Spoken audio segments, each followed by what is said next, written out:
எல்லோருக்கும் வணக்கம். இதுக்கு பேசாம இன்னைக்கு நம்மளுடைய மார்க்கெட்டையே க்ளோஸ் பண்ணி வச்சிருந்திருக்கலாம். நிஃப்டி ஒரே ஒரு பாயிண்ட் பிளஸ். ஒரு படத்துல விவேக் அவர்கள் சொல்ற மாதிரி, என்னுடைய ஒரு செருப்பு மட்டும் திருடிட்டு போய் நீ என்னடா பண்ண போற, இந்த ஒரு செருப்பை வச்சு நான் என்னடா பண்ண போறேன் அப்படின்ற மாதிரி இன்னைக்கு நிஃப்டி இண்டெக்ஸ் வெறும் ஒரே ஒரு பாயிண்ட் ஏறி எதுக்கு பிரயோஜனம் இல்லாமல் போயிடுச்சு. இருந்தாலும் ஒரு முக்கியமான தகவல் என்னன்னா, தொடர்ந்து 25,000க்கு மேலேயே நிஃப்டி இருக்கு அப்படின்றது ஒரு மகிழ்ச்சிகரமான விஷயம்.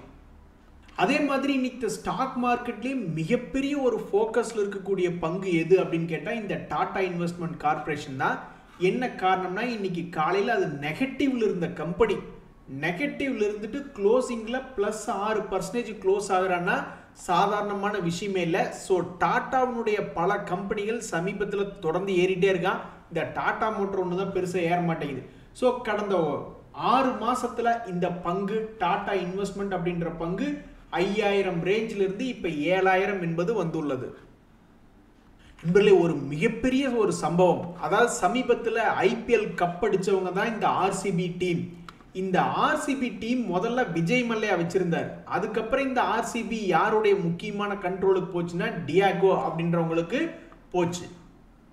அவங்க ரொம்பவுமே பாப்புலரான இந்த யுனைடெட் ஸ்பிரிட்ஸ் அப்படின்ற கம்பெனியினுடைய ஒரு ப்ரொமோட்டரும் கூட. இதுல திடீர்னு மீடியாக்கள்ல நியூஸ் வர ஆரம்பிச்சிருச்சு. இந்த மாதிரி இவங்களுடைய பேரண்ட் கம்பெனி டியாகோ அவங்க கிட்ட இருக்கக்கூடிய RCBயினுடைய ஸ்டேக் ஹோல்டிங்ஸை விற்க போறாங்க அப்படின்னா எவ்வளவு கோடிகள் பணம் வரும். இதனால இந்த யுனைடெட் ஸ்பிரிட்ஸ்னுடைய ஷேர் பிரைஸ் ஏதாவது பெருசா மாற்றம் வருமா, வாலட்டிலிட்டி இருக்குமா அப்படின்ற மாதிரி எல்லாரும் பார்த்துட்டு இருந்தாங்க. இந்த சமயத்தில் இவங்க தன்னிலை விளக்கம் அப்படின்றத கொடுத்துட்டாங்க. அந்த மாதிரி எந்த விஷயமும் நாங்கள் டிஸ்கஷனே பண்ணல. இது ஏதோ ஸ்பெக்குலேட்டிவ், அதாவது சும்மா யாரோ ஒரு வதந்தியை பேசிக்கிட்டு இருக்காங்க அப்படின்ற மாதிரி கிளாரிஃபிகேஷன் கொடுத்துருக்காங்க.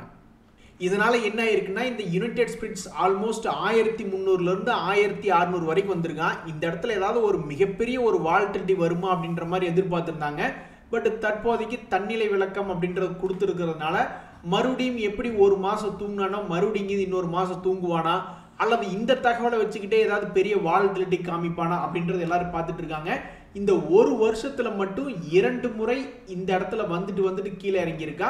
இப்ப 3வது முறையாக இந்த இடத்துல வந்திருக்கும் போது இப்படி ஒரு மிகப்பெரிய தகவல் அப்படின்றது வந்திருக்கு. இந்த நியூஸ் எல்லாம் விஜய் மல்லையா பார்த்துட்டு இருப்பாரு. எங்கிட்ட இருந்து கிங்ஃபிஷர் ஏர்லைனும் போச்சு, எங்கிட்ட இருந்து இந்த சரக்கு கம்பெனியும் போச்சு, ஆனா நான் வளர்த்து விட்ட கம்பெனியில இருந்து தகவல்கள் மட்டும் அடிக்கடி வந்துகிட்டே இருக்கே அப்படின்னு பாவம் மனசு நொந்து போயிட்டு இருப்பாரு. இன்னொரு கம்பெனிலுமே இன்னைக்கு ஒரு மிக முக்கியமான தகவல். பொதுவா சுமாராத்தானே இருக்கும், ஆனா இன்னைக்கு எந்த சிக்கலும் இல்லாம அசால்ட்டா 4% ஏறி இருக்கே இந்த கிரேசிம் இண்டஸ்ட்ரீஸ் அப்படின்னு எக்ஸ்சேஞ்சுகளுக்கு ஒரு டவுட். உடனே அவங்க இந்த கிரேசிம் இண்டஸ்ட்ரீஸ்ட்டு இந்த மாதிரி ஒரு மெட்டீரியல் பிரைஸ் மூவ்மெண்ட் ஆயிருக்கே, உங்ககிட்ட ஏதாவது தகவல் இன்னும் வெளியே விடாம இருக்கீங்களா அப்படின்ற மாதிரி கேட்டிருக்காங்க.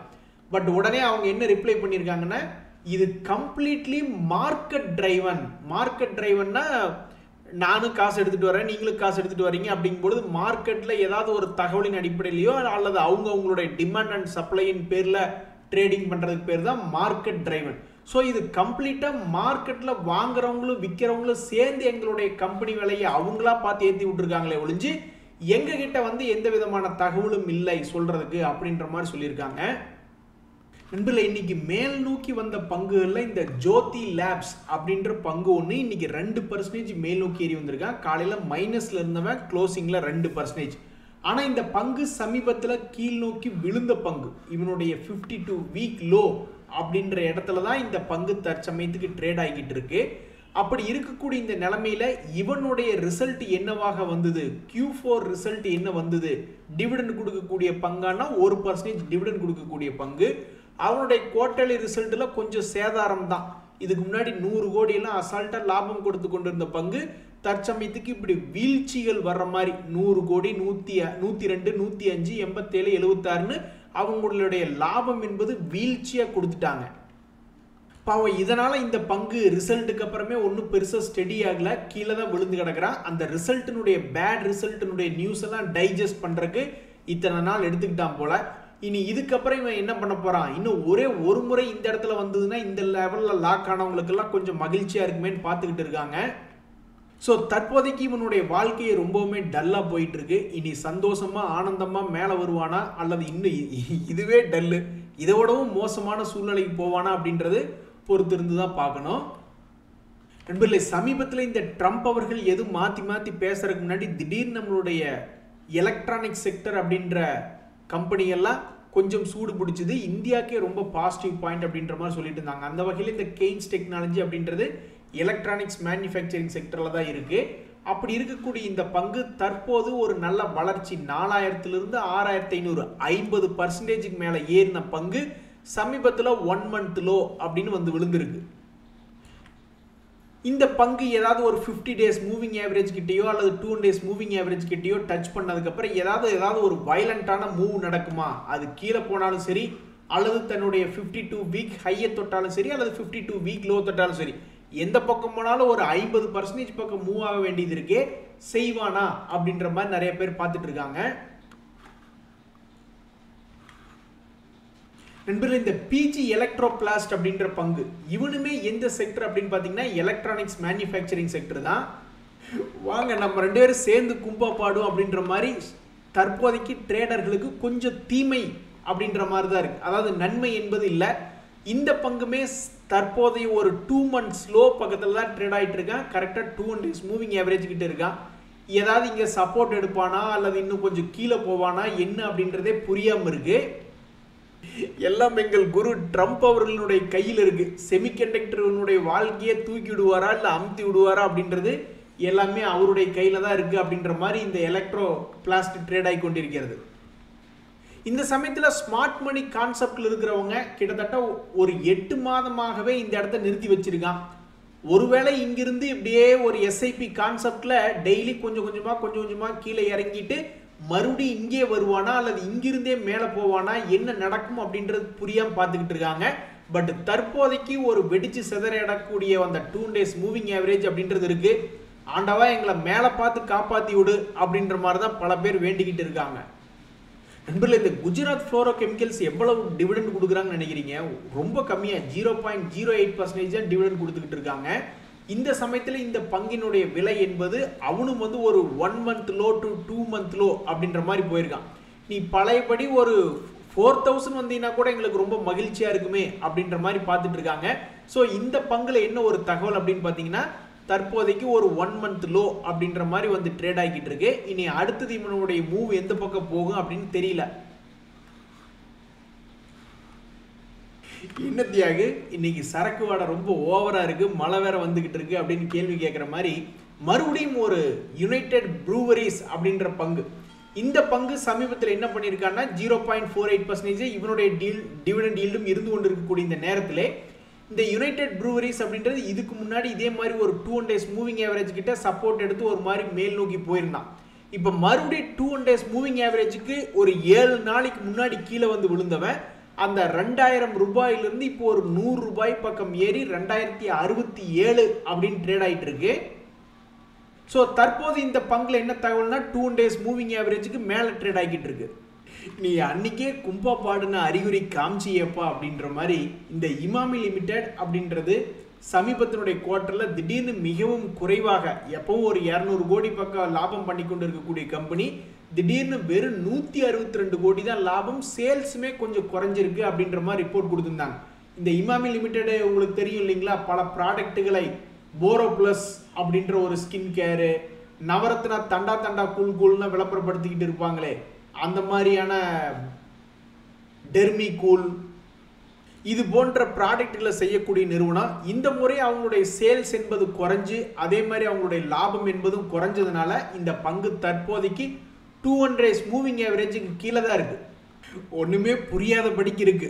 இந்த பங்குல பணம் போட்டவங்களுக்கு கீழே கும்பாக போதா சில நாட்களுக்கு டெம்பரரியாக, அல்லது மறுபடியும் மேல் நோக்கி போறானா என்ன அப்படின்றது ஒண்ணுமே புரியாம பார்த்துக்கிட்டு இருக்காங்க. இந்த கேபிஆர் மில்ல மே மாசத்தினுடைய ஸ்டார்டிங்ல திடீர்னு ஒரு மிகப்பெரிய ஒரு மூவ்மெண்ட் அப்படின்றத காமிச்சிட்டு அந்த மூவ்மெண்ட்டை ஒட்டியே கீழே தான் ட்ரேட் ஆகிட்டு இருக்கு. சட்டுப்புட்டுன்னு ஏதாவது முடிவெடுங்கப்பா, நாங்கள் வேற வேலையை பார்க்கணும், உங்களுடைய முடிவு என்னன்னே எங்களுக்கு தெரியலையே அப்படின்ற மாதிரி இந்த கேபிஆர் மில் ஷேர் வச்சிருக்கிறவங்களாம் தொடர்ந்து பார்த்துக்கிட்டே இருக்காங்க. அவனும் வந்து இவங்களை பார்க்க இவங்களும் அவனை பார்க்க மாறி மாறி இந்த ஷேர் பிரைஸையும் ஷேர் ஹோல்டர்ஸையும் மாற்றி மாற்றி பார்த்துக்கிட்டு இருக்காங்க. இது என்ன முடிவாக போகுதுன்னு இப்போ வரைக்கும் தெரியல. நண்பர்களே, பாலகிருஷ்ணா இண்டஸ்ட்ரீஸ் அப்படின்றது கடந்த காலத்தில் இதுவும் முன்னணியில் இருந்த ஒரு பங்கு தான். இவனும் பெரும்பாலும் எப்பெல்லாம் கீழே இறங்குறானோ அப்போ மறுபடி திரும்பி திரும்பி ஏறிக்கொண்டே இருந்த கம்பெனி தான் இந்த பாலகிருஷ்ணா இண்டஸ்ட்ரீஸ். இப்போ சமீப காலமாக ஒரு வருஷமாகவே மார்க்கெட்டு டல்லாக இருக்குது, இவனுடைய செக்டர் டல்லாக இருக்கிறதுனால கொஞ்சம் விலை வீழ்ச்சியில் தான் இருக்குது. இந்த கம்பெனி ஸ்பெஷலிஸ்ட் டயர் பிஸ்னஸ் அப்படின்றதுல இருக்குது. சாதாரணமாக இந்த 2 வீலர் 4 வீலர் அப்படின்னு இருக்கக்கூடிய பல டயர் கம்பெனிகள்லாம் வந்து தன்னுடைய உச்சத்தை போய் மறுபடி தொட்டுட்டானு, பெரும்பாலும் ஓரளவுக்கு ரெக்கவரி ஆகிட்டாங்க. ஆனால் இந்த பாலகிருஷ்ணா இண்டஸ்ட்ரீஸ்னால இன்னுமே ரெக்கவரி ஆக முடியல. இந்த சமயத்தில் சமீபத்தினுடைய குவார்டர்லி ரிசல்ட் ஏதாவது அதிர்ச்சிகரமாக கொடுத்துருக்கானா? அப்படிலாம் கிடையாது. அவனுக்குன்னு எப்பவும் ஒரு 200-300 கோடி 400 கோடின்னு அவன் வருமானம் பண்ணிக்கிட்டு இருக்கிறது தொடர்ந்து பண்ணிக்கிட்டு தான் இருக்கான். இருந்தாலும் இப்போ வரைக்கும் இது கரடிகளுக்கு நெருக்கமாகவே இருக்குது, கரடிகளுடைய பிடியில் தான் இருக்குது. ஸோ அப்படி இருக்கக்கூடிய இந்த பங்கு கடந்த 10 நாட்களாக ஒரு வீழ்ச்சிக்கு கீழே போக முடியாமல், ஒரு மாதிரி மேலேயும் போக முடியாமல் ஒரு குறிப்பிட்ட லெவலில் நிறுத்தி வச்சிருக்கான்.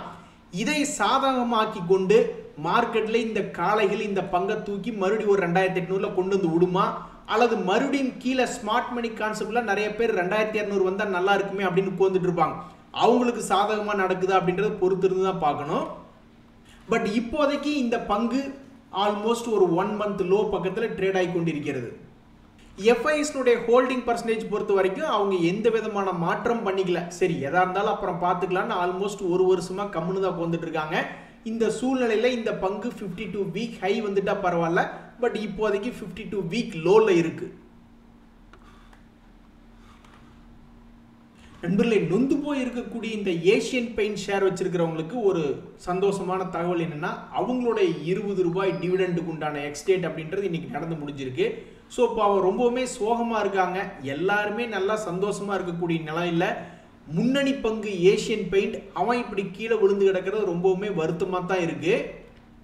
ஒரு காலத்தில் ஃபண்டமெண்டல் ஃபாலோ பண்ணுறவங்களாம் சொல்லிக்கிட்டு இருந்திருப்பாங்க, பேசிக்கிட்டு இருந்திருப்பாங்க, இந்த ஏஷியன் பெயிண்ட்ஸ் எல்லாம் வந்து ரொம்ப ஓவராக ஸ்டாக் பி இருக்குது, ஒரு 20 to 30 இருந்தால் கூட பரவாயில்ல, ஆனாலும் இதனுடைய ஸ்டாக் பி எல்லாம் ரொம்ப ஓவராக அதிகமாக இருக்குது அப்படின்ற மாதிரி சொல்லிட்டு இருந்தாங்க. அதுக்கு மிக முக்கியமான காரணம் இவங்களுடைய செக்டரில் வந்து இவங்க தான் பெரிய லீடராக இருந்தாங்க. அதுக்கப்புறம் இவங்களுக்கு காம்படிஷன் வந்தது. அதுக்கப்புறம் இவங்களுடைய லாபம் பார்த்தீங்கன்னாக்கா பெரிய அளவில் வளர்ச்சி அடைய முடியாமல் போன குவார்ட்டரில் வெறும் 700 கோடின்னு லாபம் காமிச்சிருந்தாங்க. இது எல்லாத்தையும் சேர்த்து வச்சு மொத்தமாக செஞ்சு விட்டுட்டாங்க. ஆக மொத்தம் இந்த ஏஷியன் பெயிண்ட்ஸ் அப்படின்ற பங்கு தற்போது 52 வீக் லோ அப்படின்ற நிலைமையில ட்ரேட் ஆகிட்டு இருக்கு. அப்படி இருந்தும் தன்னுடைய டிவிடெண்டுகளை கரெக்டாக கொடுத்துக்கிட்டு இருக்கு. அதனால நண்பர்களே, இப்போ மார்க்கெட்ல யாரு பயப்படணும் அப்படின்னா, அவங்க சில பங்குகளை வச்சிருக்காங்க. அந்த பங்குகள் கரெக்டாக குவார்டர்லி Q4 ரிசல்ட் சரியா கொடுக்கல அப்படின்னா தான் நிறைய பேர் பயப்பட வேண்டியதா இருக்கு. ஏன்னா அது போன்ற பங்குகள் தான் பெரும்பாலும் இன்னும் மேல் நோக்கி வராம கீழே இருக்கு. இப்போ ஒரு உதாரணத்துக்கு இந்த என்ஜினியர்ஸ் இந்தியா அப்படின்ற பங்கு எடுத்து பார்த்தீங்கன்னு வச்சுங்களேன், சமீபத்தினுடைய குவார்ட்டர்ல 280 கோடி லாபம்னு காமிச்சிருக்கான். இதுக்கு முன்னாடி 100 கோடின்னு காமிச்சிட்டு இப்போ 280 கோடி அப்படின்ற மாதிரி காமிச்சிருக்கான். இது அத்தனையும் சேல்ஸை இன்க்ரீஸ் பண்ணதுனால வந்திருக்கு. அப்போ அந்த கம்பெனி எங்கே வச்சு அளவு பார்த்துட்டு இருப்பாங்கன்னு நீங்கள் நினைக்கிறீங்க? நல்லா உச்சியில் வச்சு அளவு பார்த்துக்கிட்டு இருப்பாங்க. ஸோ ஆல்மோஸ்ட் இந்த பங்கு கீழே 140 ரூபா ரேஞ்சில் இருந்தவன் இந்த மார்ச் மாத சமயத்தில் இப்போ 240ன்னு ஆல்மோஸ்ட் அவனுடைய பழைய உச்சிக்கு பக்கத்திலே வந்துடுச்சு. ஸோ இப்போதைக்கு ஷேர் மார்க்கெட்டில் யார் பயப்படணும் அப்படின்னா, நான் பங்குகளை வாங்கி வச்சிருக்கேன், அவன் இன்னும் மேலே வரல, 52 வீக் லோவில் தான் இருக்கான், சரி ஓகே. இன்னொரு கண்டிஷன், அப்போ அவனுடைய Q4 ரிசல்ட்டும் ரொம்ப மோசமாக கொடுத்துருக்கான்னா ஆமாங்க அப்படின்னா அது கொஞ்சம் மனசுக்கு பயம் வரும். அதே சமயம் கீழே இருந்தாலும் Q4 ரிசல்ட் எல்லாம் சூப்பராக கொடுத்துருக்காங்க அப்படின்றது மேபி எப்போ வேணாலும் திரும்பி வரலாம் அப்படின்றதுக்கு இந்த என்ஜினியர்ஸ் இந்தியா அப்படின்ற பங்கு ஒரு உதாரணம். இந்த பங்கு எப்போ தன்னுடைய 52 வீக் ஹையை திரும்பி சீக்கிரமாக வந்து தொடுது, இன்னொரு 40 ரூபா பக்கம் ஏற வேண்டியதாக இருக்குது. அதை எப்போ வந்து தொடுறானோ அப்போ கண்டிப்பாக மார்க்கெட்டில் இதை பாராட்டி பேசுவாங்க. நன்றி, வணக்கம்.